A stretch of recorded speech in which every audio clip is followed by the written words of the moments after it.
Welcome to MRR news.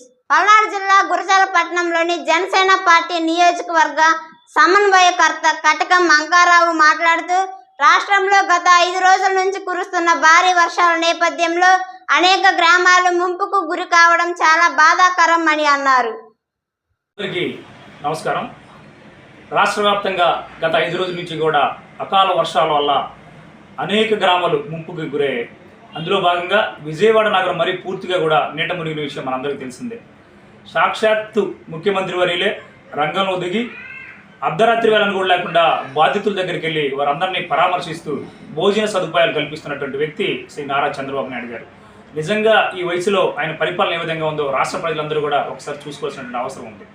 అదే మాదిరిగా గత 2 రోజుల నుంచి కూడా వైసీపీ నాయకులు ఉప ముఖ్యమంత్రి వర్యులు పవన్ కళ్యాణ్ గారు ఎక్కడా అని మాట్లాడినటువంటి మాటలకి ఈరోజు పవన్ కళ్యాణ్ గారు ఒకే ఒక ప్రెస్ మీట్తో వాటన్నిటికి కూడా స్వస్తి పలికారు. పవన్ కళ్యాణ్ గారు ఆ బాధితులను పరామర్శించడానికి వస్తే అక్కడ ఒక్కసారిగా అభిమానులు కావచ్చు, జనసేన నాయకులు కావచ్చు, సైనికులు కావచ్చు పెద్ద ఎత్తున రావటం, అక్కడ బాధితులకు ఇబ్బందికరమైనటువంటి వాతావరణం నెలకొనిద్దనే అధికారుల యొక్క మాటని నేను దృష్టిలో పెట్టుకునే నేను అక్కడ రావలేదని కూడా ఆయన పవన్ కళ్యాణ్ చాలా స్పష్టంగా చెప్పారు.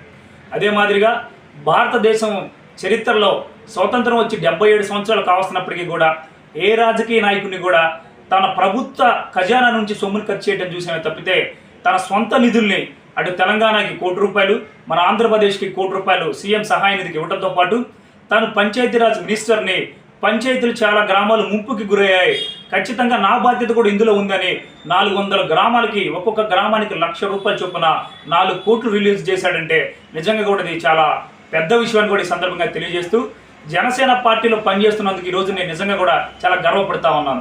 భవిష్యత్తులో పవన్ కళ్యాణ్ గారి నేతృత్వంలో, చంద్రబాబు గారి నేతృత్వంలో అటు అమరావతిని పూర్తి చేస్తాం, పోలవరాన్ని పూర్తి చేస్తాం, రాష్ట్రాన్ని బంగారు భవిష్యత్తు రూపంలో ముందుకు తీసుకెళ్తామని కూడా ఈ సందర్భంగా తెలియజేస్తా ఉన్నాను.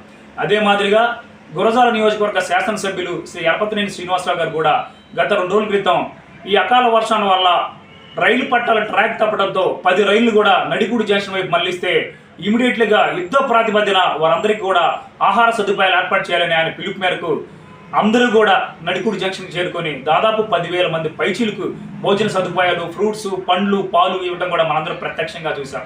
నిజంగా కూడా చాలా గొప్ప విషయాలు. ఇక్కడ ప్రజలందరూ కూడా ఒకసారి ఆలోచించుకోవాల్సినటువంటి విషయాలు ఇవన్నీ కూడా. ఈ గురజాల నియోజకవర్గాన్ని యలపతినేని శ్రీనివాసరావు గారి సారథ్యంలో ఖచ్చితంగా 5 సంవత్సరాల్లో కూడా అన్ని సమస్యలు క్లియర్ కట్గా తీరుస్తాం. ఒక మోడల్ నియోజకవర్గాన్ని కూడా ఈ నియోజకవర్గాన్ని ఆయన సారథ్యంలో మేము ముందుకు తీసుకెళ్తాం ఈ సందర్భంగా తెలియజేస్తూ వైసీపీ నాయకులందరికీ కూడా ఒకటే వినియోగించుకుంటా ఉన్నాను. ప్రస్తుత ఆంధ్ర రాష్ట్ర పరిస్థితుల్లో ఈ వర్షాల వల్ల అనేక ప్రాంతాలు దెబ్బతిన్నాయి. మీరందరూ కూడా వీలైతే చేతనైన సహాయం చేసి బాధితులకు అండగా నిలవండి. సీఎం ఫండ్కి మీ యొక్క సొంత ఖజానా అమౌంట్ని పంపించండి. అంతేగాని విమర్శలు చేయడం కూడా పద్ధతిగా హెచ్చరిస్తా ఉన్నాం. ఖచ్చితంగా మేము ఏదైతే హామీలు ఇచ్చామో ఆ హామీలు నిలబెట్టుకుంటాం.